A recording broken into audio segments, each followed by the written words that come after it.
Hello viewers, welcome back to my channel Video Learning House. Hope you all are fit and fine.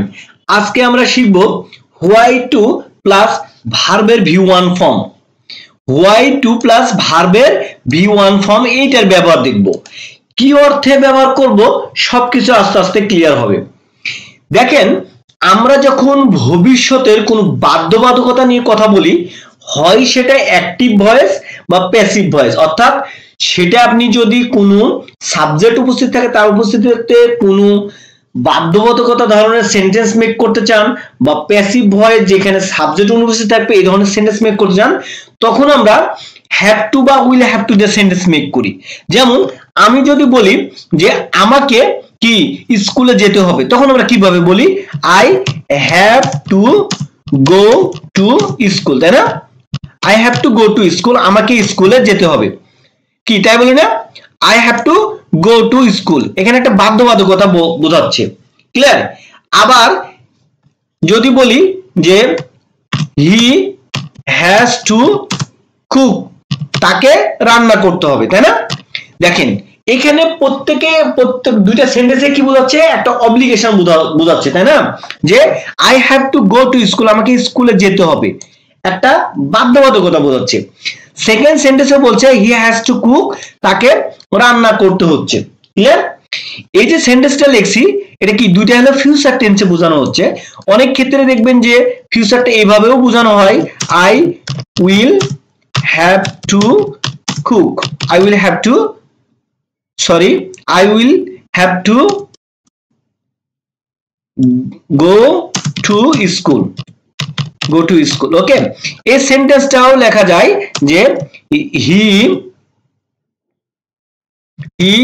will have to, will লাগালে তখন have to দিতে হবে, has to দেওয়া যাবে না। he will have to cook, তাকে রান্না করতে হবে। দেখেন এখন হয়তো অনেকের যারা জানেন না হ্যাভ টু হ্যাজ টু এর ব্যবহার তারা হয়তো কোশ্চেন করতে পারেন। এখানে বলতেছেন তাকে রান্না করতে হয়, দুইটাতেই আপনি এক জায়গায় লিখেছেন উইল হ্যাভ টু কুক আর এক জায়গায় লিখেছেন he has to cook, sorry he will have to cook আর এক জায়গায় হচ্ছে he has to cook. Both are correct, আপনি দুইটাই ব্যবহার করতে পারেন কি ফিউচার টেন্সে। তবে সবচেয়ে বেশি এটাই ব্যবহার হয়ে থাকে যে তাকে রান্না করতে হবে, ভবিষ্যৎ বোঝাতে গেলে এটা ব্যবহার করা হয়। আবার প্রেজেন্ট টেন্সেও ব্যবহার করা হয় যে তাকে রান্না করতে হয়। ওকে, আবার আপনি চাইলে এটাও লিখতে পারেন, এই সেন্টেন্সও লিখতে পারেন। তবে এই উইল ব্যবহার করলে একটা মাথায় রাখবেন যে এই জায়গায় হ্যাজ ব্যবহার করা যাবে না, তখন হ্যাভ ব্যবহার করতে হবে। ওকে, একইভাবে এখানে আপনি বলতে পারেন I have to go to school, আমাকে স্কুলে যেতে হবে, বা এটাও বলতে পারেন I will have to go to school, আমাকে স্কুলে যেতে হবে। Both are correct. ওকে, তো এই জায়গায় দেখেন এটা হলো অ্যাক্টিভ ভয়েসে, কারণ কি কর্তা নিজে ক্রিয়া করতেছে, তাই না? আবার যদি আমি বলি যে রুমটা পরিষ্কার করতে হবে, দেখেন আমি যদি বলি রুমটা পরিষ্কার করতে হবে, এখানে কি কে ক্রিয়া করতেছে সেটা কিন্তু উল্লেখ নাই। তো যখন কোন সেন্টেন্সের মধ্যে কে ক্রিয়া করতেছে সেইটা যদি বা কর্তা যদি উল্লেখ না থাকে সেটাকে আমরা বলি কি প্যাসিভ ভয়েস বলি। তখন যার উপর ক্রিয়া করা হচ্ছে সেটা হয়ে যায় সাবজেক্ট হয়ে যায়, তাই না?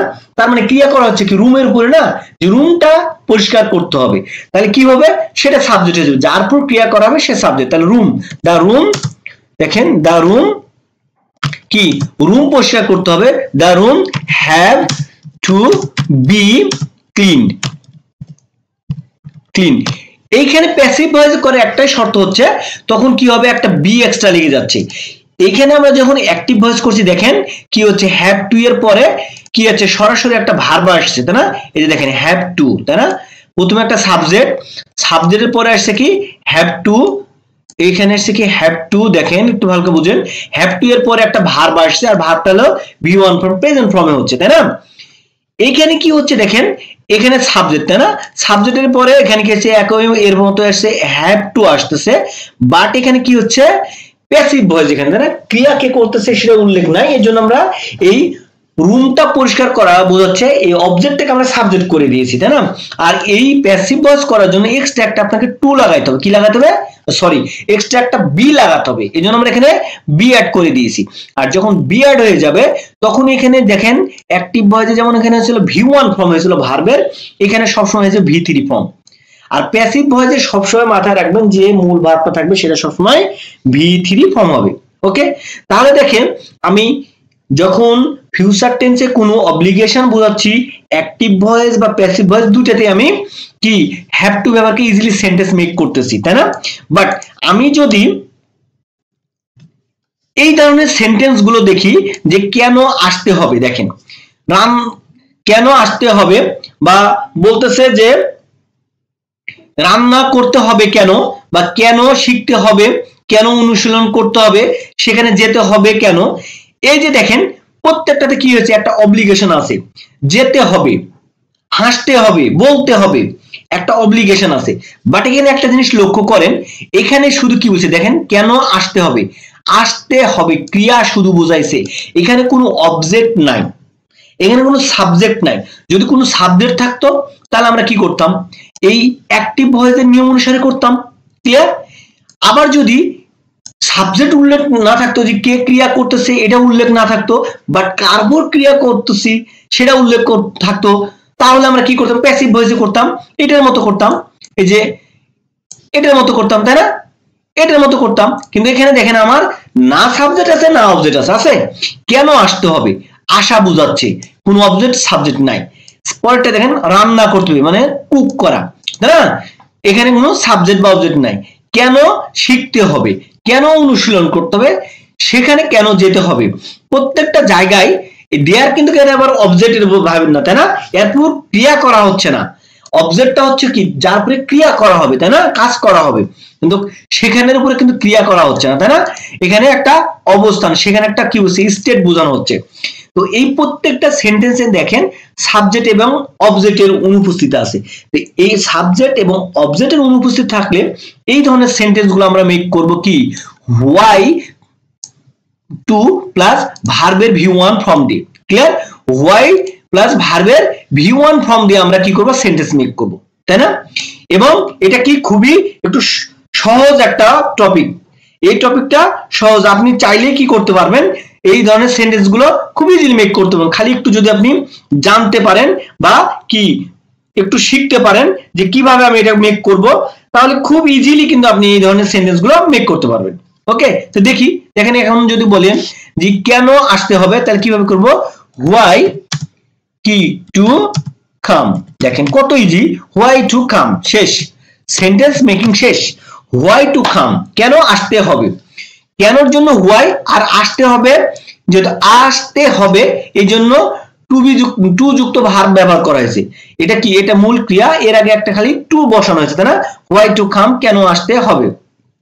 আবার বলছে রান্না করতে হবে কেন, হোয়াই টু কুক, খুবই ইজি, খুবই ইজি, খালি জাস্ট একটু প্র্যাকটিস করতে হবে, এবং যদি আমরা শিখে যাই তাহলে আই হোপ আপনারা খুব চমৎকার ভাবে সেন্টেন্স মেক করতে পারবেন। এবং দেখেন কত চমৎকার, আমরা কিন্তু এই কথাগুলো অনেক বলি, তাই না? যেখানে সাবজেক্ট অবজেক্ট উল্লেখ থাকে না, যে কেন আসতে হবে, কেন রান্না করতে হবে, কেন শিখতে হবে, কেন অনুশীলন করতে হবে, এই ধরনের সেন্টেন্স গুলো আমরা কিন্তু কি প্রায় বলি, তাই না? কেন শিখতে হবে কিভাবে বলবো, তাহলে why to learn, why to learn, কেন শিখতে হবে।